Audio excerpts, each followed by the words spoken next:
Fala, time! E aí, pessoal? Como estamos? Todos bem? Espero que sim, espero que todos estejam muito bem. Estamos chegando aqui com a nossa última aula, né? Foi lindo, foi maravilhoso, né? Tem uma música aqui no Rio Grande do Sul que diz assim: foi pouco tempo, mas valeu, vive cada segundo. Quero o tempo que passou. Cidadão quem, né? Foi pouco tempo, mas valeu, né? Mas foi o tempo necessário, foi o tempo que a gente precisou para conseguir construir a estrada da nossa aprovação. A gente sempre tem que lembrar que a aprovação no exame da OAB, a aprovação numa prova como a prova da OAB, ela é uma caminhada. Ela não é o dia da prova, ela não é aquele momento só. Ela é uma caminhada enorme, cheia de desafios, dificuldades, aprendizados, né, quedas, levantar, cair, levantar, beber, cair, levantar, né? Tô pegando aqui várias músicas aqui pra gente entender que o exame da OAB tem essa peculiaridade. E essa peculiaridade é normal, ela toca a gente está compreendendo isso, a existência disso, e é muito importante a gente conseguir ordenar essa questão para compreender que essa caminhada que foi feita, esses 60 dias para muitos, agradecer aqueles que estão desde o cronograma de 60 dias, 30 dias para outros, é uma caminhada muito importante. É uma caminhada necessária, fundamental, que a gente precisa, né, para chegar até esse momento. E quando a gente caminhou, a gente está ganhando, a gente está crescendo, a gente está desenvolvendo, e isso vai vir no domingo. Mas é importante a gente entender que todos esses passos que a gente está dando, eles são passos importantes para a gente poder chegar lá no domingo e fazer uma grande prova. Valeu pela parceria, obrigado, deixa o seu joinha, deixa sua curtida aí. Vamos lá, nós temos, né, como eu falei para vocês, nós temos 3 metas hoje, né? Vamos chegar a 75 curtidas, 125 e 150 curtidas no mínimo, né? No mínimo 150 curtidas hoje. Então deixa o seu joinha, deixa, né, a sua curtida. A aula é gravada, mas é pra gente seguir. Eu tô aqui às 8 horas e 15 minutos da quinta-feira fazendo essa aula, gravando ela para vocês antes de viajar, porque amanhã de manhã já viajo cedinho para São Paulo para estar em São Paulo até o final da tarde, e porque no sábado a gente tem revisão de véspera ao vivo direto de São Paulo. Beleza? Mas bora lá, vamos começar então para ver os temas de direito ambiental que são importantes e que a gente precisa conversar um pouquinho, que a gente precisa ordenar um pouco, né, que são bastante necessários da gente poder organizar. Bom, eu separei aqui para vocês o seguinte, eu separei 10 pontos, né, como fiz em algumas disciplinas, para a gente poder ordenar isso, para a gente poder organizar isso. Primeira discussão é o direito ambiental na Constituição, e principalmente para a gente entender exatamente o desenvolvimento desse direito ambiental na Constituição. Primeiro, qual é o direito fundamental que a gente tem quanto ao meio ambiente? É o direito ao meio ambiente ecologicamente equilibrado. O direito fundamental protegido, o direito fundamental tutelado é o direito ao meio ambiente ecologicamente equilibrado. Certo? Bem de uso comum do povo, essencial, sadia qualidade de vida, e aí vai se trazer 2 pessoas importantes aqui para essa proteção do meio ambiente, para esse cuidado do meio ambiente. Quem são? O poder público e a coletividade. Quem é a coletividade? A coletividade somos todos nós. O poder público é os entes federados, a União, o Estado, o município, o Distrito Federal, os entes federados. E a coletividade foi uma nomenclatura muito inteligente que o legislador constituinte originário usou para chamar todo mundo. Pessoa física do Brasil, pessoa jurídica do Brasil, pessoa física do mundo, pessoas jurídicas do mundo. Todo mundo faz parte dessa coletividade. Todo mundo faz parte desse elemento que é cuidar o meio ambiente. Por quê? Porque a proteção ambiental, ela se estabelece num elemento que é transindividual, certo? Que é transindividual. Esse é o ponto essencial, esse é o elemento que a gente trabalha aqui, que a gente ordena aqui, que a gente constrói aqui. Bom, princípio da equidade ou solidariedade intergeracional. Princípio da equidade ou solidariedade intergeracional está previsto aqui no artigo 225 caput, trazendo aqui o direito de defender e preservar as presentes e futuras gerações. Direito de defender e preservar as presentes e futuras gerações, na verdade, nem é só um direito, mas um dever. E aí esse princípio estabelece exatamente a ideia da equidade ou solidariedade intergeracional. Olha que importante, né? O que é isso? A geração de hoje protege o direito presente ao meio ambiente, ou seja, o direito atual, mas tem o dever também de pensar no futuro. Porque a gente protege o futuro, a gente protege o meio ambiente lá no futuro agora.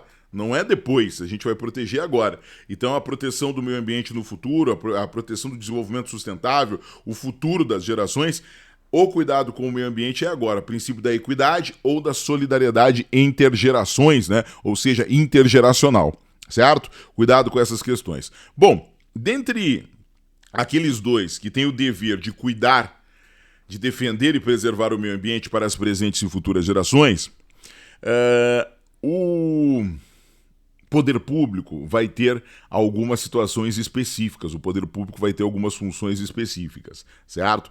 E isso está previsto no artigo 225, parágrafo 1º, aonde nós vamos ter o seguinte, ó.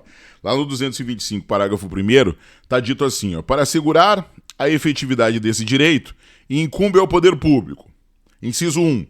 Preservar e restaurar os processos ecológicos essenciais e prover o manejo ecológico das espécies e ecossistemas. Inciso 2. Preservar a diversidade e a integridade do patrimônio genético do país e fiscalizar as entidades dedicadas à pesquisa e manipulação do material genético. E aí o inciso 3, que tem grande importância, por isso até que a gente troca de cor, que é definir em todas as unidades da federação espaços territoriais especialmente protegidos. Espaços territoriais e seus componentes a serem especialmente protegidos. Atenção! O que seria um espaço territorial? Bom, o espaço territorial a gente chama também comumente de unidade de conservação. As unidades de conservação previstas na Lei 9985 de 2000, chamado Sistema Nacional das Unidades de Conservação, o SNUC, essas unidades de conservação a gente pode chamar de espaços territoriais especialmente protegidos. Claro que a gente tem outros espaços, a gente tem outros lugares que a gente pode denominar como espaços territoriais especialmente protegidos também. Ah, que outros lugares seriam esses, professor, para a gente denominar como espaços territoriais especialmente protegidos? Lá no Código Florestal, na Lei 12.651 de 2012, nós vamos encontrar, por exemplo, a Área de Preservação Permanente, a APP, e a Reserva Legal. Lembrando que Reserva Legal só tem propriedade rural, e a APP tem aonde a lei determinar. Pode ter em área urbana, pode ter em área rural, mas tem aonde a lei determinar. Área de Preservação Permanente e Reserva Legal, previstos lá no Código Florestal, na Lei 12.651, também se configuram em espaços territoriais especialmente protegidos. Não são unidades de conservação, mas entram dentro da categoria geral de espaços territoriais especialmente protegidos. Entre os espaços territoriais especialmente protegidos, eu tenho dois grandes exemplos. As unidades de conservação e os espaços definidos no Código Florestal, que são, por exemplo, a Área de Preservação Permanente e a Reserva Legal. Bom, um outro elemento aqui é que a alteração para reduzir, para tirar a proteção ambiental e a supressão, ou seja, acabar com esses espaços territoriais especialmente protegidos, só podem ocorrer através de lei. Certo? E olha que interessante isso. Eu posso criar, por exemplo, uma unidade de conservação sem ser por lei. Eu posso criar uma unidade de conservação, certo? Por decreto. O presidente da República pode criar, o governador pode criar, o prefeito pode criar uma unidade de conservação por decreto. Para aumentar essa unidade de conservação, eu posso continuar fazendo um decreto. Agora, para reduzir a proteção dessa unidade de conservação, mesmo ela tendo sido criada por decreto, eu só posso reduzir ou para eliminar. Por exemplo, desfazer a unidade de conservação, eliminar ela, suprimir ela, Eu fiz por decreto, então eu posso suprimir ela por decreto. Só pode fazer por lei. Por quê? Porque há uma reserva legal expressa aqui, ó. Artigo 225, parágrafo 1º, inciso 3. Para assegurar a efetividade desse direito, incumbe ao poder público, inciso 3, definir em todas as unidades da federação espaços territoriais e seus componentes a serem especialmente protegidos, sendo a alteração e a supressão permitidas somente através de lei. Vedada qualquer utilização que comprometa a integridade dos atributos que justifiquem sua proteção. Artigo 225, parágrafo 1º, inciso 3, trazendo esse elemento, trazendo essa discussão. Certo? Importante aqui a gente entender, importante aqui a gente compreender esse tópico. Na sequência, a gente tem, por exemplo, vejam a decisão do Supremo Tribunal Federal na ADI 3646, que exatamente diz que é constitucional a reserva legal para alteração e supressão de espaços territoriais. Mas vejam, é só para alterar se eu for causar prejuízo. Porque se for para alterar, para aumentar a proteção, para gerar mais proteção ao meio ambiente, eu posso fazer por decreto. Eu posso fazer por algo que não seja por lei, pelo mesmo instrumento normativo que foi criado. Agora, para reduzir, para suprimir, para abolir proteção, para reduzir a proteção, para diminuir a proteção, somente por lei. Certo? Cuidado com isso, cuidado com esse elemento que é bastante importante. Um outro tópico importante é o 225, parágrafo 1º, inciso 4. Do 225, parágrafo 1º, inciso 4, nós vamos ter que, compete ao poder público, exigir na forma da lei, para instalação de obra ou atividade potencialmente causadora de significativa degradação do meio ambiente, estudo prévio de impacto ambiental a que se dará publicidade. Bom, o estudo de impacto ambiental é uma espécie de avaliação de impacto ambiental, uma das mais importantes. Avaliações de impacto ambiental são chamados de instrumentos da Política Nacional do Meio Ambiente, previstos lá no artigo 9 da Lei de Política Nacional do Meio Ambiente, que é a Lei 6938 de 81. Bom, todos os empreendimentos, todas as instalações de atividades que sejam potencialmente degradadores do meio ambiente precisam realizar o estudo de impacto ambiental de forma prévia. De forma prévia ao quê? Ao processo de licenciamento. Então, antes de começar a fazer o licenciamento ambiental, eu preciso ter o estudo para saber o que vai ocorrer naquele lugar, quais são as interações que terão com o meio ambiente, quais são as ações que o empreendedor deverá fazer para proteger o meio ambiente, porque a atividade dele é potencialmente degradadora do meio ambiente, então ele vai ter que tomar atitudes, vai ter que realizar ações que previnam, que protejam o meio ambiente. Isso está baseado na ideia do princípio da prevenção, porque eu vou fazer um estudo para evitar que o dano possa chegar a se produzir. Então a minha atividade é potencialmente causadora de danos ambientais, de degradação ambiental. O que eu faço?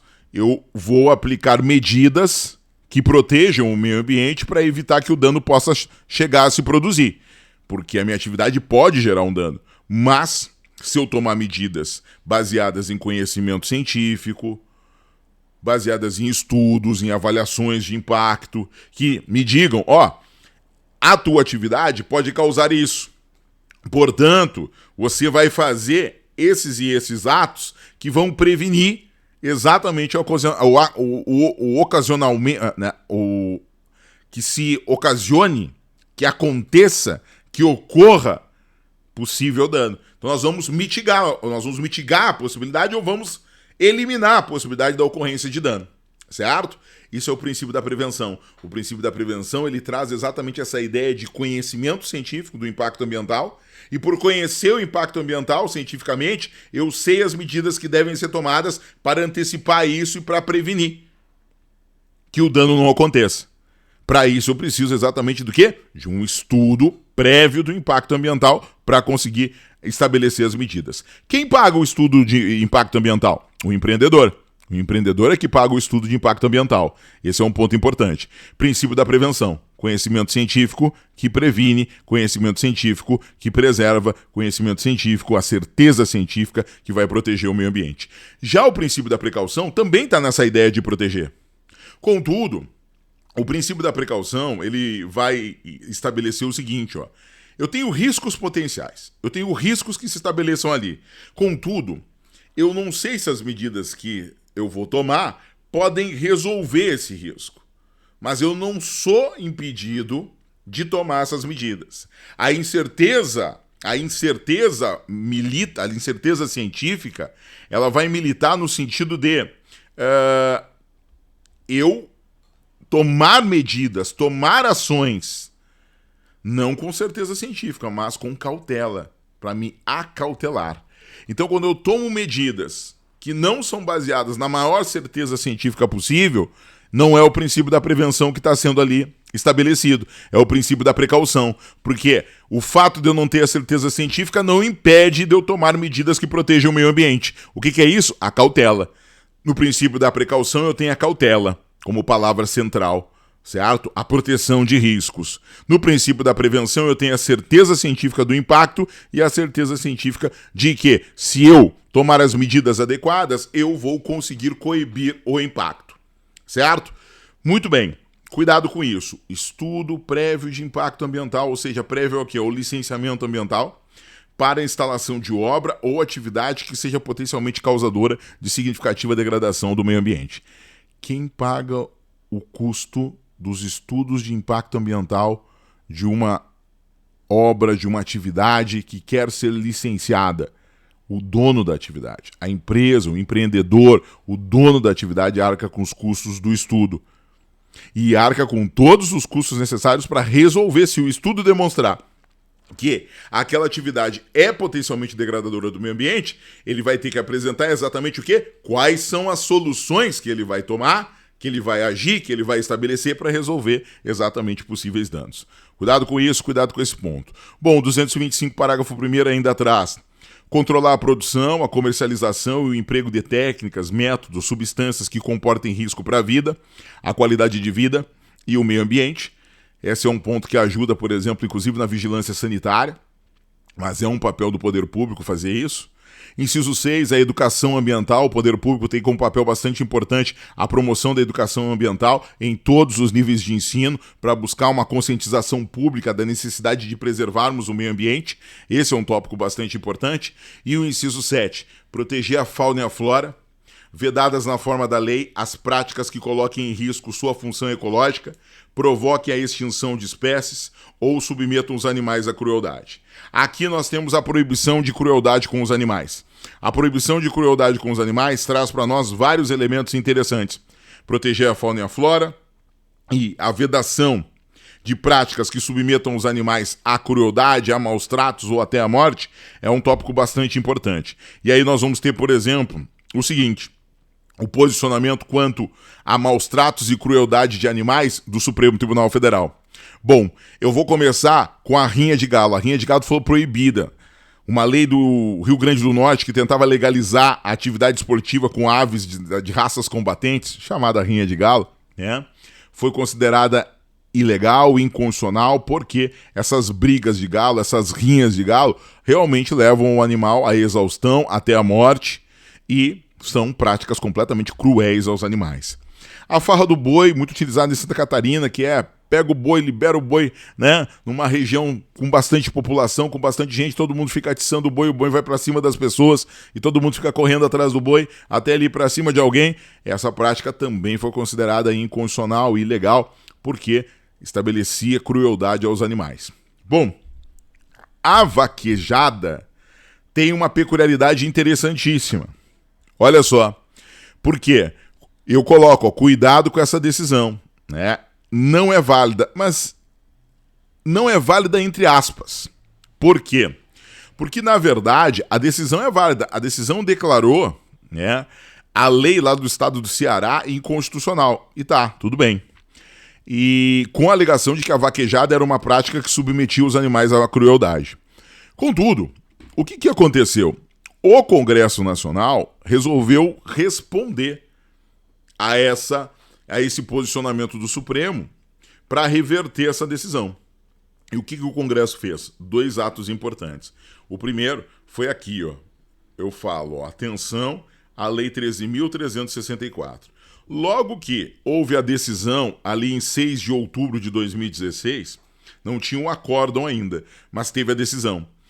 Logo depois, em novembro, o Congresso fez uma lei declarando a vaquejada, o rodeio e o laço como práticas, certo? Que são pertencentes ao patrimônio cultural brasileiro, bens de natureza imaterial que pertencem ao patrimônio cultural brasileiro. Lei 13.364 de 2016, certo? Depois, quando foi publicado o acórdão, em 2017, em abril de 2017, ali por maio, junho, veio a emenda constitucional número 96, que criou o parágrafo 7 do artigo 225, dizendo que, vou pegar lá a emenda, olha aqui, ó, deixa eu ver se eu tenho a emenda aqui, tenho, ó.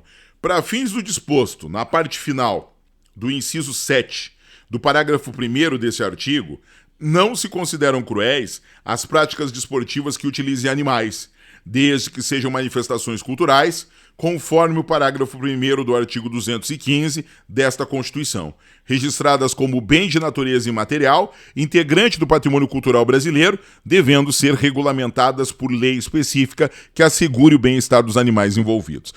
Tudo isso já aconteceu. A lei específica que declarou essas práticas esportivas, vaquejada, rodeio e laço, como manifestações culturais que foram registradas e integram o patrimônio imaterial brasileiro, patrimônio cultural imaterial brasileiro, como bens, né? São bens que integram o patrimônio imaterial, o patrimônio cultural brasileiro imaterial. E, além disso, a Lei 13.364 vem tentar trazer algumas regras de bem-estar dos animais. O que houve? Houve uma resposta, vamos dizer assim, um protagonismo legislativo, uma resposta legislativa, um ativismo congressual, e o Congresso reverteu a decisão que o Supremo tinha tomado na ADI 4.983, certo? Ou seja, o Congresso, que não está vinculado às decisões com força vinculante do Supremo, as decisões com força vinculante do Supremo e as súmulas vinculantes do Supremo vinculam a administração pública e os órgãos do Poder Judiciário, não vinculam o Congresso. Esse é um exemplo de ativismo congressual, que é quando a gente fala muito de ativismo judiciário, né? Mas esse é um exemplo de ativismo congressual. O Congresso não gostou de uma decisão que o Judiciário tomou, e aí tomou medidas legislativas para reverter aquele entendimento. Até o presente momento, é esse o entendimento que vale. Qual? Que vaquejada vale. Por quê? Porque vaquejada é uma prática desportiva que utiliza animais, considerada patrimônio cultural e material do Brasil, e com uma regra que tem a Lei 13.364 de 2016, que busca estabelecer o bem-estar desses animais. Ou seja, o parágrafo 7 do artigo 225 entende que essas práticas, vaquejada, rodeio, laço, são constitucionais, são permitidas. Então esse é um ponto bastante importante que a gente consegue ordenar aqui, que a gente consegue estruturar aqui. Beleza? Ok? Fechado essas construções, fechado esses elementos, a gente tem aqui alguns pontos importantes para ordenar, alguns pontos importantes para organizar aqui, que é o seguinte. Falamos então da farra do boi, falamos da rinha de galo proibidas, a vaquejada houve a decisão, tornando a vaquejada inconstitucional, e aí a resposta do Congresso tornou, né, a vaquejada, o rodeio e o laço como bens culturais, integrantes do patrimônio cultural e material brasileiro, e com normas buscando estabelecer regras para o bem-estar dos animais. Ou seja, essas práticas hoje são constitucionais. Até que se declare a inconstitucionalidade da Lei 13.364 de 2016 e da Emenda Constitucional número 96 de 2017, essas práticas são constitucionais. Importante a gente entender isso, beleza? Outra discussão envolvendo animais é a discussão envolvendo o uso de animais para o sacrifício ritual nos cultos religiosos de matriz africana. O Supremo se posicionou com a seguinte tese, vou lê-la aqui para vocês ordenarem aqui. Ó. É constitucional a Lei de Proteção Animal, que é uma lei do Rio Grande do Sul, que a fim de resguardar A liberdade religiosa permite o sacrifício ritual de animais em cultos de religiões de matriz africana. Então, o sacrifício ritual de animais em cultos de religiões de matriz africana não é ilegal, não é uma prática cruel, e sim uma prática ligada à liberdade religiosa, e esse entendimento da proteção da liberdade religiosa prevaleceu quanto ao entendimento que seria uma prática cruel aos animais. Certo? Então esse é o ponto, esse é o elemento importante para a gente ordenar aqui e lembrar que é válido, que é constitucional o sacrifício ritual de animais em cultos religiosos de matriz africana. Certo? Próximo tópico. A Constituição traz para nós a questão envolvendo os parágrafos 2º e 3º. O parágrafo 2º vai dizer que aquele que explorar recursos minerais fica obrigado a recuperar o meio ambiente degradado, de acordo com a solução técnica exigida pelo órgão público competente.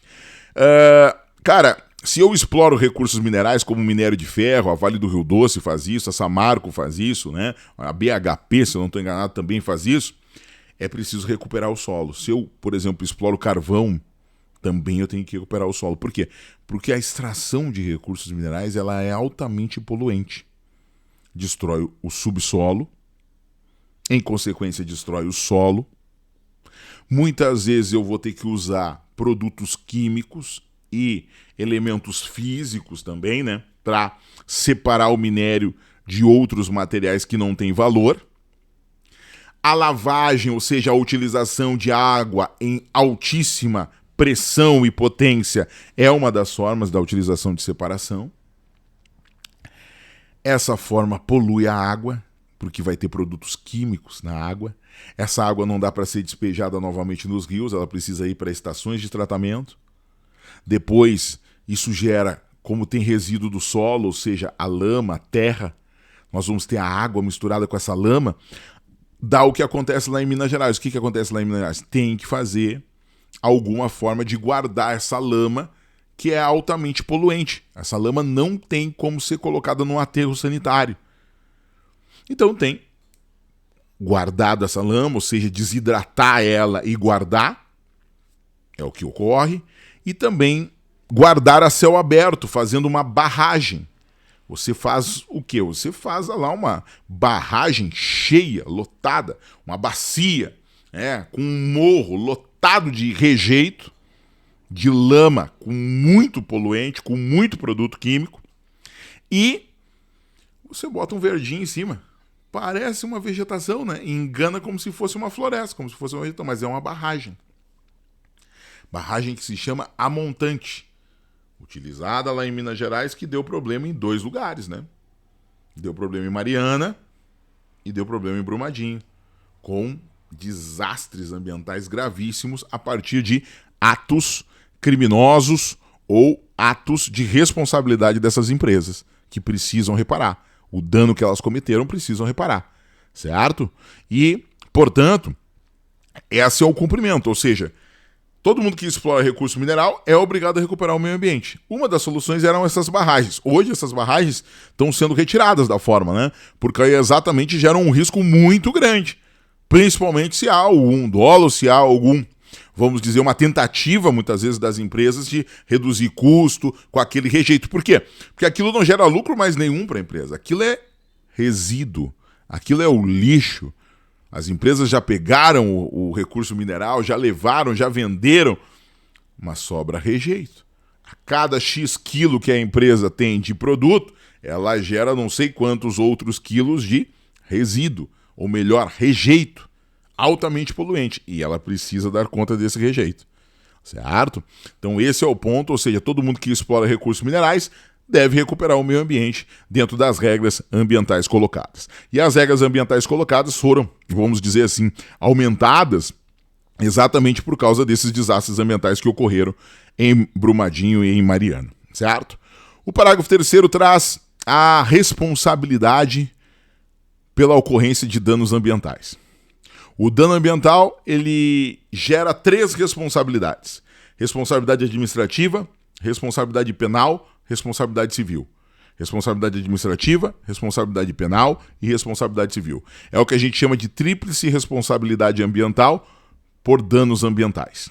Bom, diz o parágrafo 3º, condutas e atividades consideradas lesivas ao meio ambiente sujeitarão os infratores, que são pessoas físicas ou jurídicas, a sanções penais e administrativas, independente da obrigação de reparar os danos causados. Sanção penal, responsabilidade penal. Sanção administrativa, responsabilidade administrativa. Poder de polícia da administração. E a obrigação de reparar o dano, ou chamada indenização, a famosa responsabilidade civil. Aí nós temos, quando acontece um dano ambiental, a tríplice responsabilidade por esse dano ambiental. Lembrando, são os infratores pessoas físicas ou jurídicas. E aí surge um elemento. Vem cá, se há responsabilidade penal e se os infratores são pessoas físicas ou jurídicas, o parágrafo 3º não eliminou as pessoas jurídicas da responsabilidade penal. É verdade. E tem lei, inclusive, dizendo que pessoa jurídica responde por crimes ambientais. E aí, realmente responde? Realmente responde. Pessoa jurídica comete crime ambiental. Tá, se pessoa jurídica comete crime ambiental, vem cá, eu preciso, por exemplo, no processo que eu vou fazer contra a pessoa jurídica, eu preciso ter a pessoa física junto? Por muito tempo tinha essa exigência, até 2004.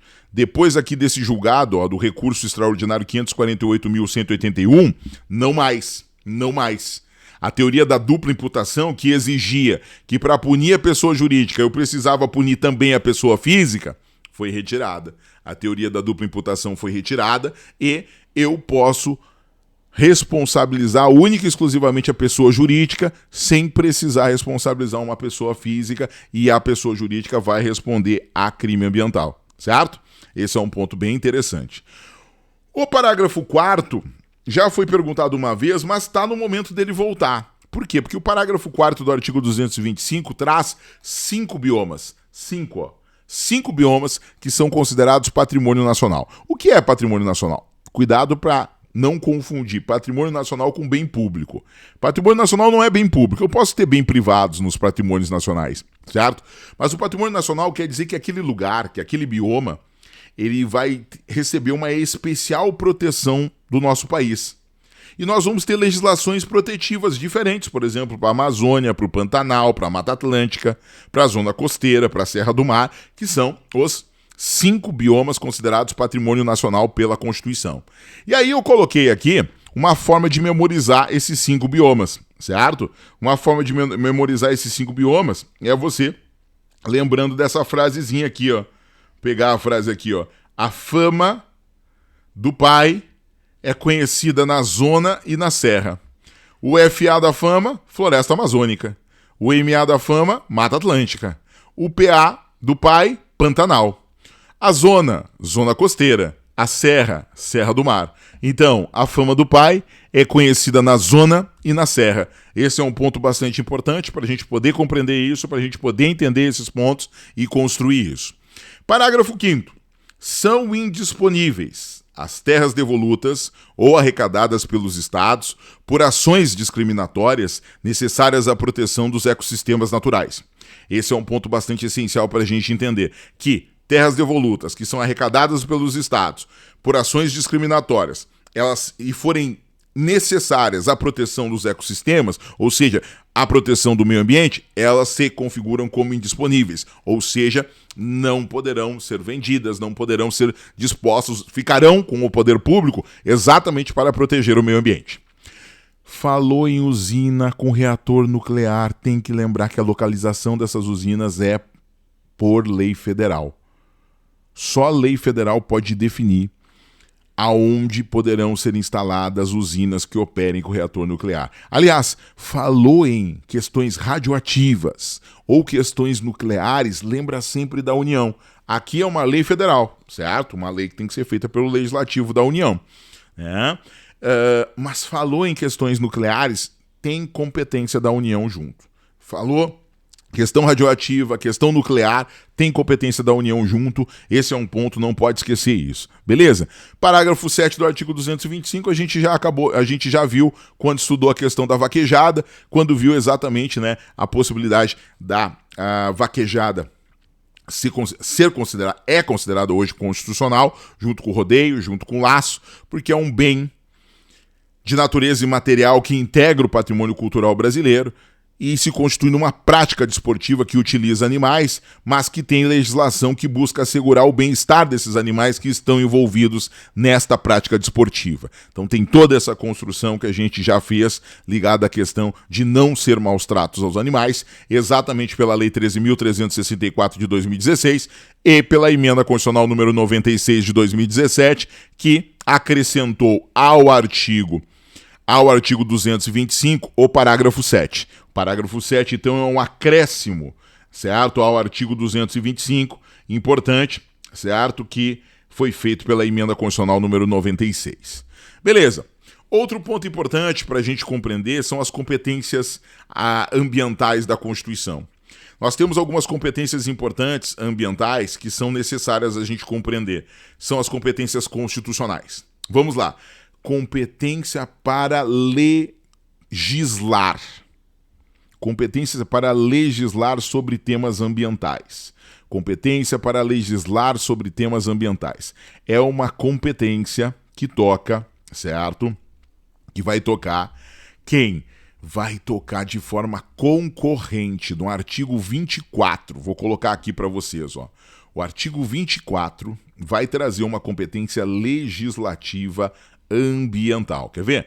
Compete à União, aos Estados e ao Distrito Federal legislar concorrentemente sobre, inciso 6, floresta, caça, pesca, fauna, conservação da natureza, conservação da natureza, defesa do solo e dos recursos naturais e proteção do meio ambiente e controle da poluição.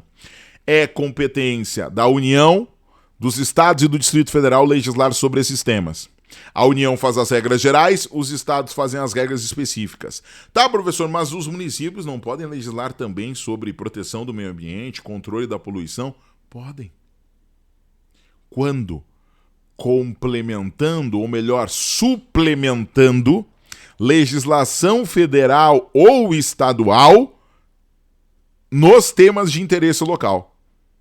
Se tiver algum tema de interesse local que está constante numa legislação federal ou estadual que precisa ser tornada robusta, suplementada pela legislação municipal, é possível.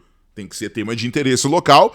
E aí, num tema de interesse local, os municípios podem suplementar a legislação federal e a legislação estadual. Então, os municípios poderão também legislar sobre questões ambientais, desde que seja uma suplementação à legislação federal ou estadual, baseada no interesse local do município. Ou então, os municípios poderão legislar sobre temas de meio ambiente, cuja temática seja única e exclusivamente de interesse local. Poderão. Mas do resto, não, porque a competência constitucional para legislar sobre meio ambiente, sobre proteção do meio ambiente, sobre controle da poluição, sobre defesa dos recursos naturais, é uma competência legislativa concorrente que toca a União fazer as regras gerais e os estados realizar as regras específicas, aquela competência do artigo 24, com todas as explicações que a gente já fez. Quando eu falo de competência administrativa ambiental, aí eu vou para o artigo 23. O artigo 23 diz assim, ó, é competência comum da União, dos Estados, do Distrito Federal e dos municípios. Inciso 6, proteger o meio ambiente e combater a poluição em qualquer de suas formas. Então, proteger o meio ambiente, combater a poluição em qualquer de suas formas é uma competência de todos os entes federados. É uma competência administrativa, é uma competência material de todos os entes federados. União, Estados, municípios e Distrito Federal devem proteger o meio ambiente. Devem proteger o meio ambiente. Então esse é um ponto essencial para a gente poder compreender, para a gente poder entender essas situações, essas discussões. Beleza? Olha só. Essas são as competências administrativas e competências legislativas ligadas ao meio ambiente previstas na Constituição. Então quando a gente fala competências constitucionais administrativas, artigo 23. Competências constitucionais legislativas ligadas ao meio ambiente, artigo 24. Certo? Fechado isso. Vamos para o 5. Competência administrativa ambiental prevista na Lei Complementar número 140. O artigo 23 da Constituição, ele diz que, lá no parágrafo único, que leis complementares fixarão normas para a cooperação entre a União e os estados, o Distrito Federal e os municípios, tendo em vista o equilíbrio do desenvolvimento e do bem-estar no âmbito nacional. Então, eu sei que todo mundo tem competência para proteger o meio ambiente e combater a poluição em qualquer de suas formas. Como eu vou saber o papel da União, o papel do Estado e o papel do município? O que o município faz? O que a União faz? O que o Estado faz? Bom, lei complementar. No meio ambiente existe essa lei complementar. A lei complementar número 140, ela veio regulamentar o artigo 23, inciso 3, 6 e 7. Ela veio regulamentar a proteção, né, a competência administrativa, a competência material ambiental constitucional. Bom, e dentro dessa competência prevista lá na Lei Complementar 140 de 2011, há a previsão, por exemplo, de delegação. É possível que um município não tenha órgão ambiental habilitado, não tenha Conselho Municipal do Meio Ambiente e tem todas as competências que tocam aos municípios que estão previstas na Lei Complementar 140. Competências essas, se é competência do município, em regra, ligadas ao conceito de interesse local. Bom, essas competências, o município poderá delegá-las. Para quem? Para os estados, se os estados tiverem órgão ambiental e Conselho de Meio Ambiente, ou para a União, desde que façam um convênio para essa delegação. Então, cuidado com isso. Na Lei Complementar número 140, nós temos essas circunstâncias, nós temos esses elementos. Atenção à Lei de Política Nacional do Meio Ambiente, a Lei 6938, porque a Lei 6938 traz dois grandes elementos. Primeiro, o que é o CISNAMA? O CISNAMA, que é o Sistema Nacional do Meio Ambiente, ele se estabelece como um conjunto de órgãos que realiza a busca para implementar a Política Nacional do Meio Ambiente. Dentro desse conjunto de órgãos, eu tenho o Conselho Nacional do Meio Ambiente, que é um órgão consultivo e deliberativo. Eu tenho o órgão central, que é o Ministério do Meio Ambiente. A lei é de uma época que nem ministério tinha uma secretaria. Hoje tem um ministério. Então, o órgão central é o ministério. Eu tenho os órgãos executores, que são as autarquias federais que cuidam para executar as políticas públicas de meio ambiente, que são o IBAMA e o ICMBio. Cuidado que o ICMBio é só para as unidades de conservação federais. O papel do ICMBio, que é o Instituto Chico Mendes de Conservação da Biodiversidade, é só para as unidades de conservação federais, certo? E tenho também, na Lei de Política Nacional do Meio Ambiente, né, lá no CISNAMA, os órgãos seccionais, que são os órgãos estaduais que cuidam da proteção do meio ambiente, e os órgãos locais, que são os órgãos municipais que cuidam da proteção do meio ambiente. Para que um ente execute controle administrativo, poder de polícia ambiental, ele precisa ter um órgão ambiental ligado ao CISNAMA. Então eu preciso ter uma Secretaria Municipal do Meio Ambiente ou uma autarquia municipal ligada ao meio ambiente que esteja ligada ao Sistema Nacional do Meio Ambiente, o CISNAMA. Tá, professor, tem um outro tópico ali que fala de instrumentos. Ok. O que seriam instrumentos da Política Nacional do Meio Ambiente? Bom, nós até já estudamos. Primeiro instrumento, já estudado, estudo de impacto ambiental. Estudo de impacto ambiental é um exemplo de avaliação de impacto. Eu tenho ainda estudo de vizinhança, estudo de impacto de vizinhança, estudo de viabilidades, né? Vários estudos a gente tem. O mais importante é o EIA-RIMA. EIA, E-I-A, Estudo de Impacto Ambiental. /RIMA, R-I-M-A, Relatório de Impacto ao Meio Ambiente. O EIA-RIMA são dois documentos que vivem juntos. O estudo é um amplo diagnóstico técnico realizado por diversos profissionais, que precisa aferir, que precisa analisar todas as possibilidades de danos ambientais que um empreendimento de uma empresa pode causar, de um empreendedor pode causar. O EIA, ele pode ser feito quando a atividade é potencialmente degradadora do meio ambiente, ele deve ser feito previamente. Essa previsão do EIA-RIMA ser feito previamente é uma previsão constitucional. Nas atividades potencialmente degradadoras do meio ambiente, o EIA tem que ser feito de forma prévia. Artigo 225, parágrafo 1º, inciso 4. Mas prévio ao quê? Ao licenciamento ambiental. Prévio ao licenciamento ambiental. Vem cá, já tem 45 minutos de aula.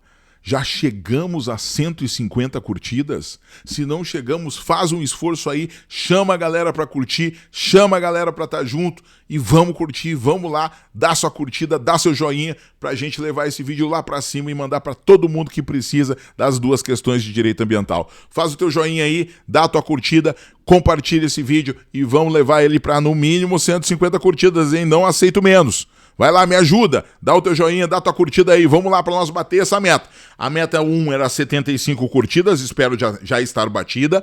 A meta 2 eram 125 curtidas, espero também já estar batida. E 175 curtidas, então. 150 ou 175? Vou botar em 175, porque eu confio em vocês. Vou botar em 175 porque eu confio em vocês. 175 curtidas é a nossa meta 3. Bate aí, cara, me ajuda, esse é a nossa última aula. Infelizmente ela não tá ao vivo. Ela é inédita. Eu gravei ela agora, é quinta-feira, cara. Tô aqui, ó, 9 horas da noite, tô gravando ela pra você. Certo? Porque hoje, né, na sexta-feira, quando ela tá passando aqui, eu vou estar em trânsito, eu tô viajando. Mas eu quero a tua energia. Eu quero que você demonstre que a gente vai cumprir essa nossa última meta do projeto, né? Porque isso é pra mostrar que a gente conseguiu fechar o projeto com todas as metas, com todas as aulas batidas, e agora vamos lá fazer a revisão de véspera no sábado e vamos buscar essa aprovação no domingo. Quero que você lembre que a gente está juntinho com você. E é por isso que eu quero essa energia, essa curtida, esse dizer, professor, sou teu parceiro, tô contigo. Você está comigo, você teve aí 60 dias comigo, todos os dias. Como é que eu não vou estar contigo, cara? Vamos lá, vamos junto, certo? Então vejam, o licenciamento ambiental, então o estudo de impacto ambiental feito de forma prévia é prévio ao licenciamento, ou seja, antes do licenciamento. O que é o licenciamento? O licenciamento é um instrumento da Política Nacional do Meio Ambiente, assim como as avaliações de impacto ambiental, e esse instrumento, ele estabelece que o licenciamento é um procedimento administrativo, formado por 3 licenças. Primeira licença, licença prévia, LP, no mundo das ideias. No mundo das ideias. Eu vou apresentar o meu estudo, vou apresentar a minha ideia e dizer, eu posso construir um shopping naquela região? O poder público, que é responsável por dar o licenciamento, vai dizer, cara, pode. Beleza, isso é licença prévia. Ou seja, é possível. Agora eu vou para a segunda etapa. Pedir a minha licença de instalação. Para fazer a licença de instalação, que é a segunda etapa, a LI, eu preciso fazer um estudo para ver aquela área, o solo, a região, o impacto que eu vou causar na vizinhança, o impacto que eu vou causar no solo, no trânsito, o impacto que eu vou causar na luminosidade da cidade, o impacto que eu vou causar pela obra que eu vou fazer, o impacto que eu vou fazer de energia, os resíduos da obra, tudo isso eu tenho que apresentar na minha licença de instalação, para dizer como eu vou construir o shopping e como eu vou resolver os problemas ambientais que ele vai causar e que a obra vai causar. Que a obra vai causar e que o shopping, esse novo equipamento, vai causar à cidade. Eu tenho que apresentar tudo isso na licença de instalação. Apresentei tudo isso, o órgão ambiental vai pedindo mais detalhes, eu vou apresentando, quem paga esses custos todos sou eu, dono do shopping, dono do empreendimento. E aí me autorizam a me instalar. O que eu vou fazer? Eu vou começar a fazer a obra.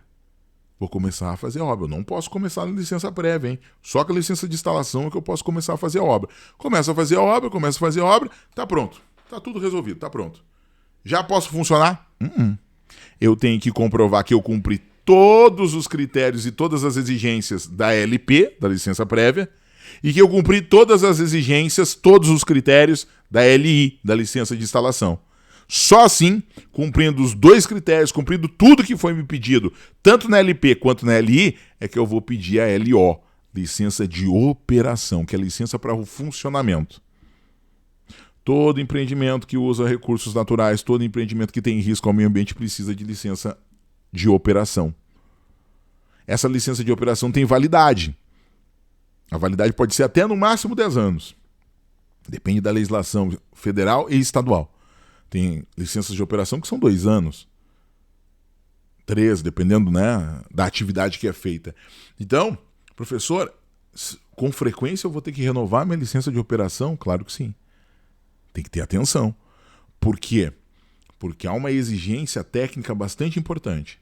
Para renovar a licença de operação, eu preciso fazer o pedido antes de 120 dias do fim da licença de operação. Por quê? Porque se eu pedir com 100, com 110, com 115, com 90 dias saltando para o fim da licença, se o poder público, se o órgão ambiental não conseguir analisar tudo e me dar a licença de operação e me renovar a licença de operação, a licença vence e tudo tem que parar. Agora, se eu fiz o requerimento com 150 dias, com 130 dias, ou seja, antes de chegar nos 120 dias, aí o problema é do poder público. O poder público é que tem esses 120 dias para analisar. Se ele não analisar, enquanto ele não analisar, enquanto ele não se manifestar, a minha licença é válida. Mesmo já tendo passado 6 meses do prazo de vencimento, sim, porque aí a culpa é da demora do poder público. Então tem que fazer o pedido antes de 120 dias, né, do prazo de vencimento da licença para ter essa proteção, tá? Cuidado. 3 licenças. Licença prévia, licença de instalação e licença de operação são as licenças que formam o chamado licenciamento ambiental. Beleza? Ótimo, então. 7º tópico é a responsabilidade civil por dano ambiental. Responsabilidade civil ambiental, ela é uma responsabilidade objetiva, ou seja, a gente não vai analisar aqui a questão da conduta, se houve culpa, se houve dolo, a gente não vai analisar aqui. Olha que interessante, né? O que a gente quer? Há 4 requisitos da responsabilidade civil: o ato ilícito, a conduta culposa ou dolosa, o dano e o nexo causal entre esses 3 elementos: o ato ilícito, a conduta e o dano. Na responsabilidade civil ambiental, eu não analiso já no primeiro momento a questão da culpa. A conduta, seja culposa ou dolosa, pouco importa. Por quê? Porque a responsabilidade civil ambiental ela é objetiva para o empreendedor. O dono da atividade responde pelos danos ambientais que são originados da sua atividade. Tendo culpa ou não, ele responde. Certo? Professor, e como é que se dá isso? Pelo artigo 927 do Código Civil e pelo artigo 14 da Lei 6938. Artigo 927 do Código Civil. Aquele que por ato ilícito causar dano a outrem fica obrigado a repará-lo. Haverá a obrigação de reparar o dano, independentemente de culpa, nos casos especificados em lei, ou quando a atividade normalmente desenvolvida pelo autor do dano implicar, por sua natureza, em riscos para os direitos de outrem. Então, o parágrafo 1º do artigo 14 da Lei de Política Nacional do Meio Ambiente diz assim: sem obstar a aplicação de penalidades previstas nesse artigo, é o poluidor obrigado, independentemente da existência de culpa, a indenizar ou reparar os danos causados ao meio ambiente e a terceiros afetados por sua atividade. Então já está aqui. A Lei de Política Nacional do Meio Ambiente, no artigo 14, parágrafo 1º, já estabeleceu a responsabilidade objetiva do empreendedor. E o 927 do Código Civil, no parágrafo único, diz: quando a lei disser que a responsabilidade é objetiva, ela é. E a lei fala aqui que a responsabilidade é objetiva para o poluidor, certo? Para o empreendedor ambiental. Beleza? Ok. Bom, além de ser uma responsabilidade objetiva, nós temos uma teoria que se aplica aqui, segundo o entendimento majoritário, né, do judiciário brasileiro, e da doutrina, né, que é a teoria do risco integral. A teoria do risco integral é o seguinte, ela determina a reparação do dano mesmo que ele tenha sido involuntário. Tá? A exceção são os fatos exteriores ao homem. Mas vejam, esses fatos exteriores ao homem seriam muito específicos, porque nenhum terremoto é elemento de retirada de responsabilidade. Por quê? Porque se eu não tivesse aquela indústria que tem aquele poluente, o terremoto não causaria dano ao meio ambiente. Causou dano ao meio ambiente porque tem aquela indústria que tem aquele poluente que rachou a piscina, rachou a caixa, rachou o recipiente que cuidava daquele rejeito. Então, o fato de eu ter uma atividade potencialmente poluidora ao meio ambiente leva à possibilidade de eu reparar o dano e sem a possibilidade de ter excludentes. Então, a teoria do risco integral, ela responsabiliza o poluidor por todos os acontecimentos vinculados ao evento danoso. Ou seja, essa teoria ela vai relativizar a importância do nexo de causalidade para a configuração do dano. Além disso, vejam que a teoria do risco integral, ela vai inclusive impossibilitar que se apliquem algumas excludentes. A responsabilidade por dano ambiental é objetiva, informada pela teoria do risco integral, sendo o nexo de causalidade o fator aglutinante que permite que o risco se integre à unidade do ato, sendo descabida a invocação pela empresa responsável pelo dano ambiental de excludentes de responsabilidade civil para afastar sua obrigação de indenizar. Por quê? Não cabem excludentes de responsabilidade civil para afastar a obrigação de indenizar quando a teoria do risco integral. Então, esse é um ponto bastante importante. Também se aplica, entendimento do STJ, súmula 618, a inversão do ônus da prova aplica-se às ações que envolvem degradação ambiental. Quanto à responsabilidade objetiva, nós temos alguns elementos que estabelecem a teoria do risco integral. Por exemplo, ela prescinde de investigação de culpa, ou seja, não exige, não requer, não precisa de investigação de culpa.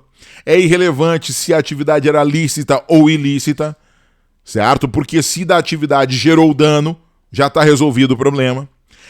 Não se aplicam algumas excludentes tradicionais e também não se aplica a cláusula de não indenizar, certo?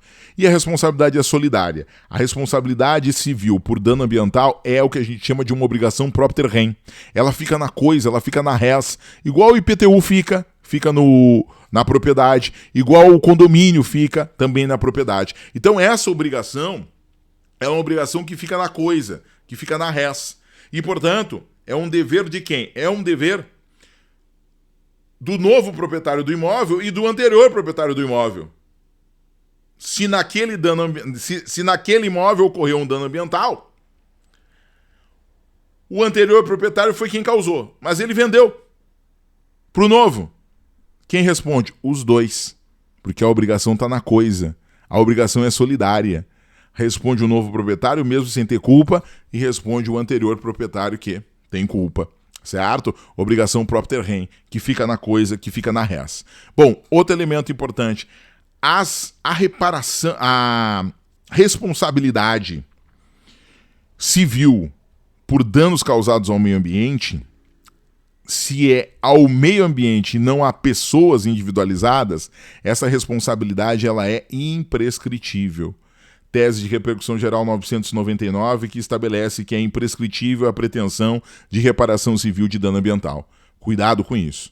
Tese de repercussão geral 999 do Supremo estabelece que é imprescritível a pretensão de reparação civil por dano ambiental. Certo? Responsabilidade penal. Bom, a pessoa jurídica comete crime ambiental.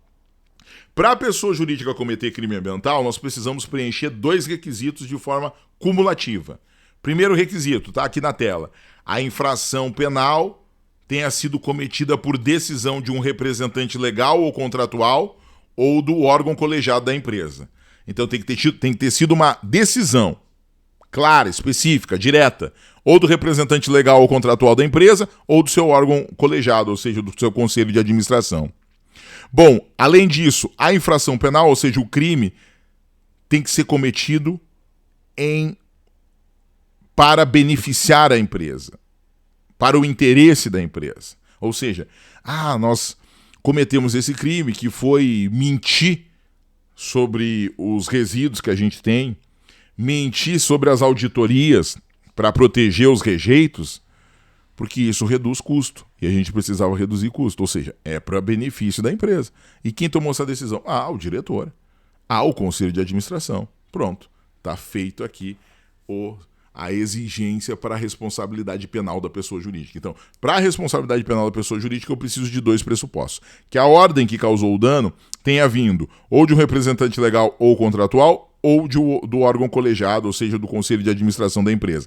E que essa ordem que causou a infração penal seja uma ordem para beneficiar a empresa, ou seja, fazer com que ela tenha lucro, que ela tenha ganho, que ela tenha menos custo. Tá bem?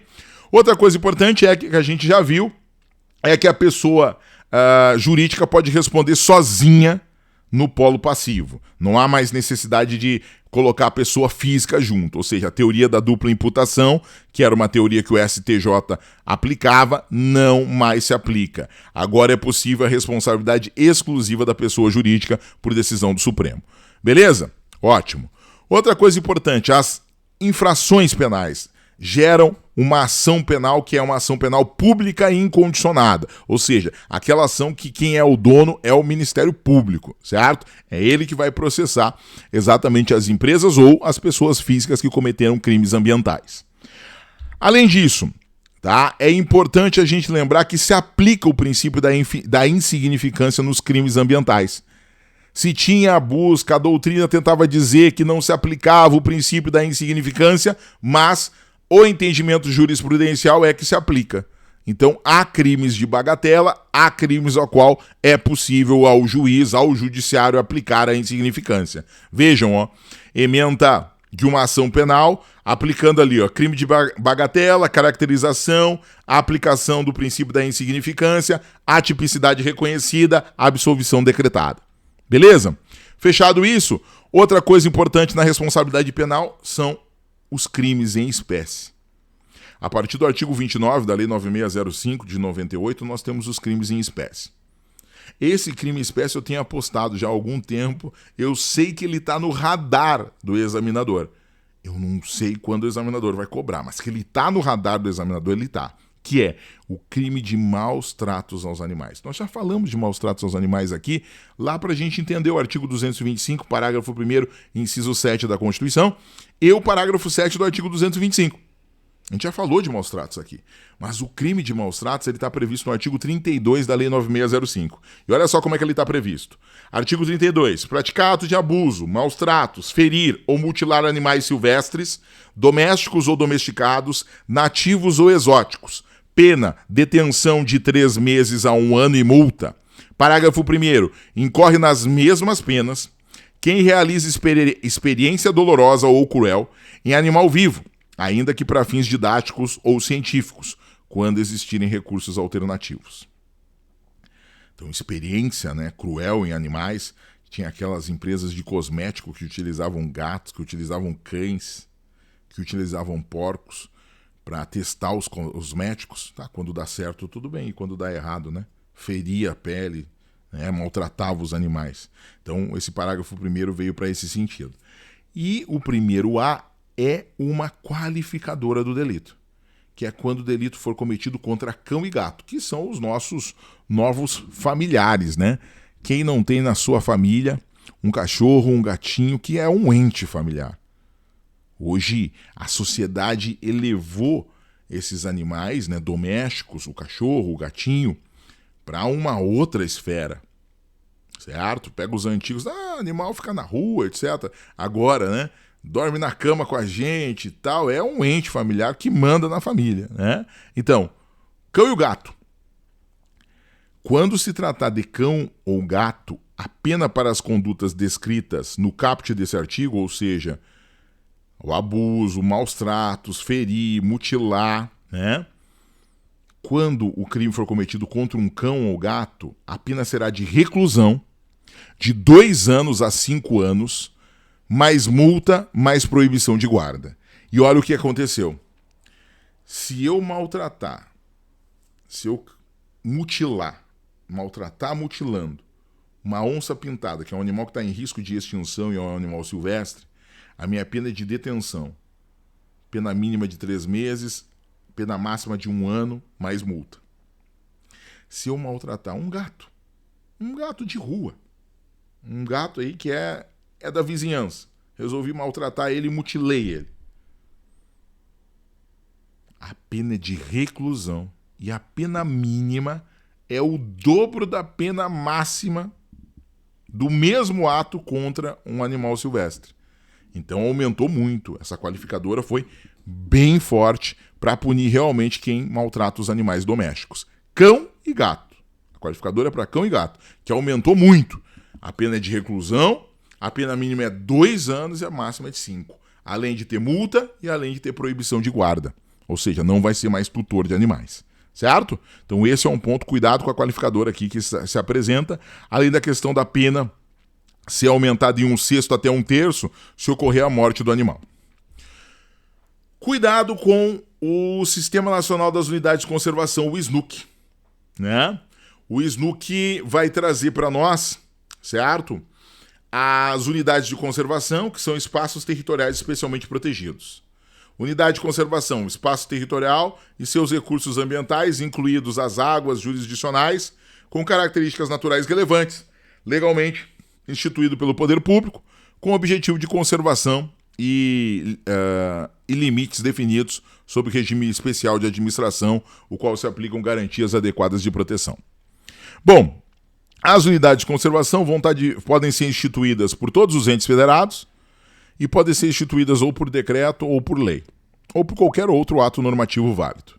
Quem cuida das unidades de conservação federal é o Instituto Chico Mendes de Conservação da Biodiversidade, que é o ICMBio, que foi criado pela Lei 11.516 de 2007, é o responsável pelo Sistema Nacional das Unidades de Conservação, o SNUC, que foi criado pela Lei 9985 de 2000.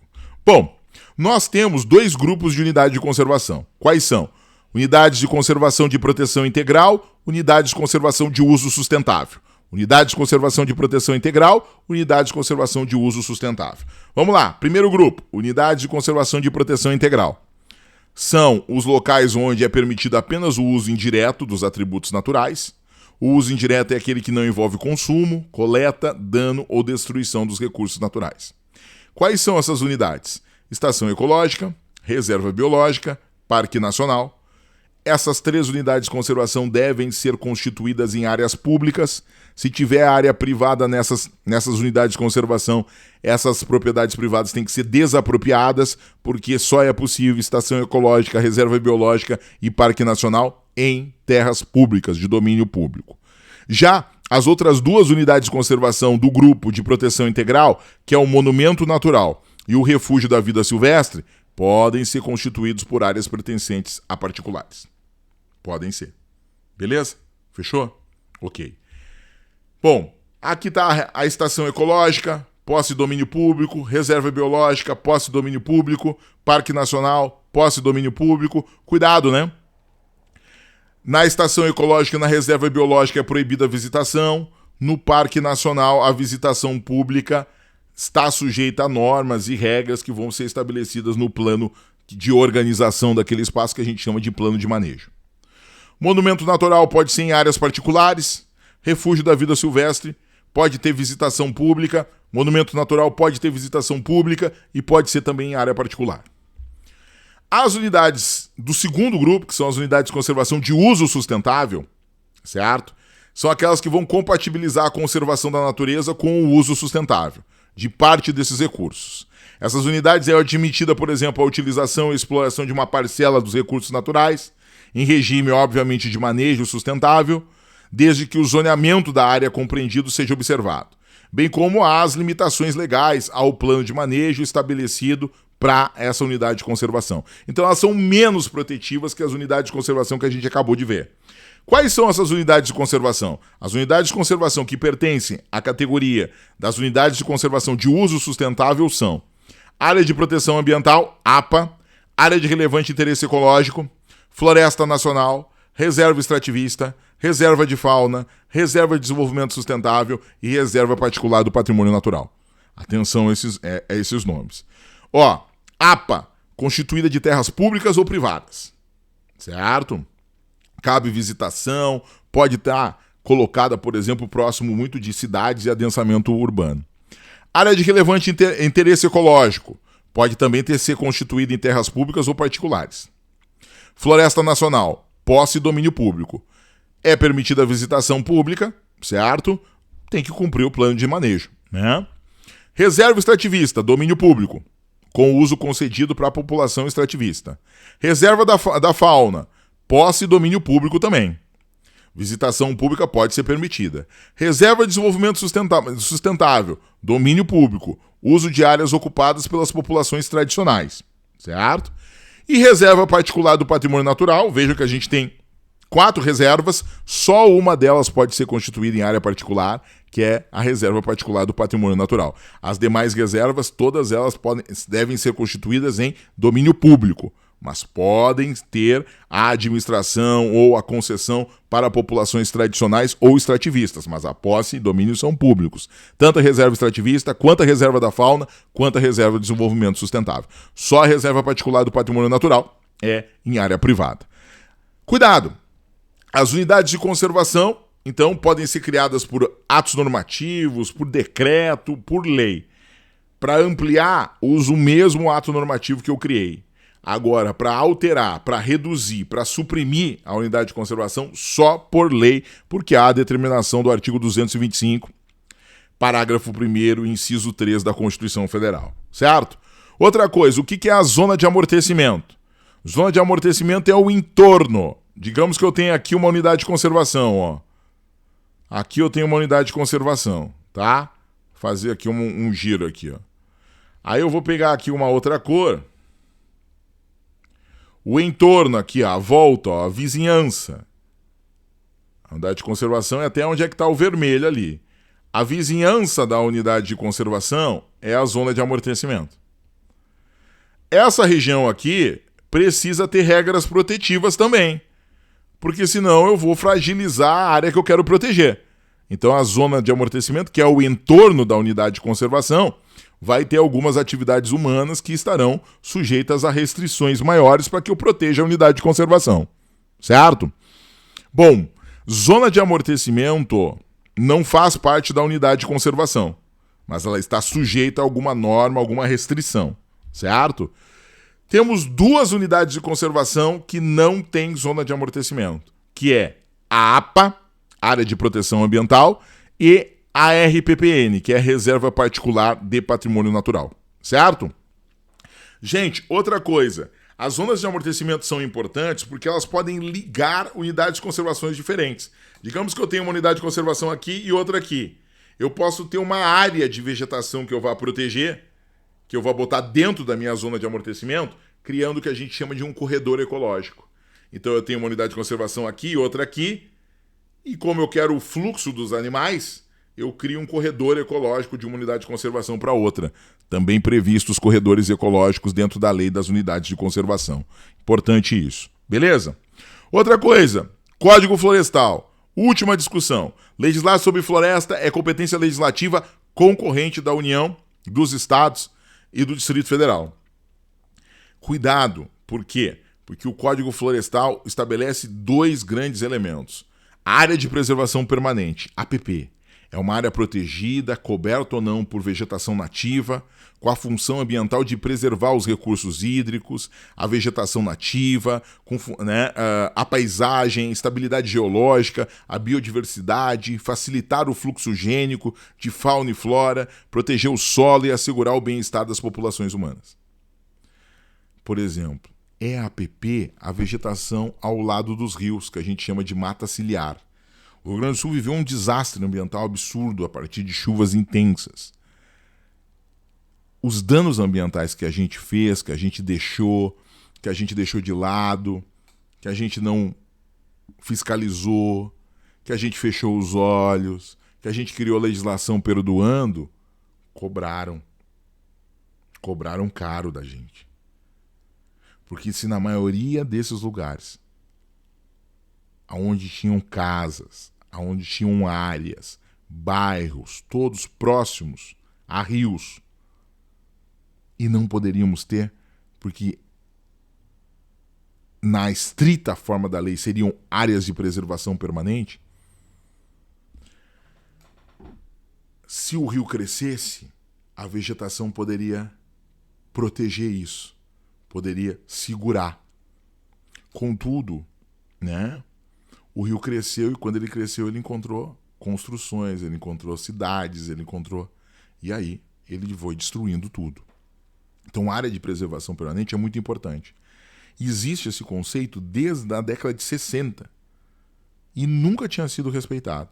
Se fez a lei, o novo Código Florestal em 2012 para tentar melhorar isso, mas se perdoou todo mundo que tinha cometido dano ambiental, que tinha desconsiderado, não respeitado a área de preservação permanente, se perdoa todo mundo. Foi um oba-oba. E agora a gente está sentindo isso. certo? Então esse é um ponto, cuidado com a APP, porque a APP está definida em lei. A lei que define o que é uma APP. O que é uma APP está lá previsto em lei. Restinga é APP, área lindeira, ou seja, vizinha aos rios, a famosa mata ciliar, área de encosta é APP, está lá previsto. No artigo 4º do Código Florestal está previsto. Então, cuidado. Professor, qual seria a diferença de APP para reserva legal? Reserva legal só existe em propriedade rural. APP existe em propriedade rural e existe em propriedade urbana, existe em todo lugar. É só seu item que a lei está falando que é a área de preservação permanente, ali já está a área de preservação permanente. Reserva legal não. Reserva legal é eu que defino dentro da minha propriedade rural. Se minha propriedade rural for fora da Amazônia, aí a minha reserva legal é 20%. Se for na Amazônia, em área de floresta da Amazônia, a minha reserva legal é 80%. Se for em área de cerrado na Amazônia, a minha reserva legal é 35%. E se for em área de Campos Gerais na Amazônia, aí é 20%, como no resto do Brasil. Certo? A reserva legal... Professor, eu posso ter atividade econômica na reserva legal? Pode, desde que eu não incompatibilize com a proteção da vegetação nativa, que é algo que eu tenho que proteger. Pode ter atividade econômica dentro de uma área de preservação permanente? Se não causar dano à preservação permanente, pode ter atividade econômica. Se ela for sustentável, se ela respeitar o meio ambiente, pode ter. Então, cuidado com esses pontos, cuidado com esses elementos, e com isso a gente vai fechando aqui a nossa revisão de direito ambiental. Espero que tenham gostado. Espero que tenham curtido o projeto 12 Questões.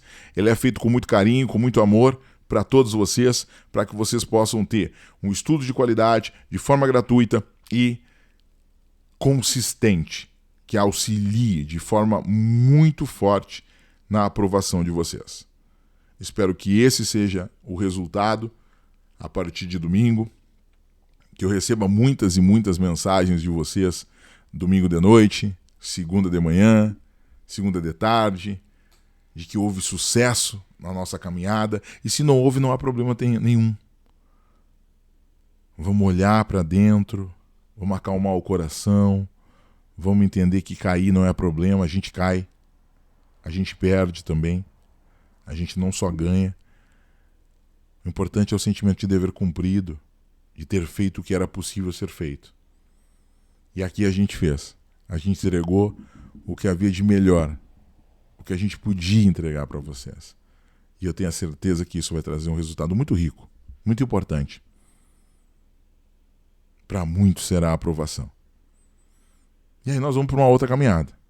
Ou levantar, dar as mãos novamente e retomar uma preparação, olhando para o que a gente fez na preparação anterior e vendo o que é possível melhorar, o que é possível organizar, para a gente tornar mais consistente, para a gente ter mais conteúdo e para a gente ter uma chance maior de aprovação. Ou então, essa primeira jornada será um sucesso. Trará a aprovação na primeira fase.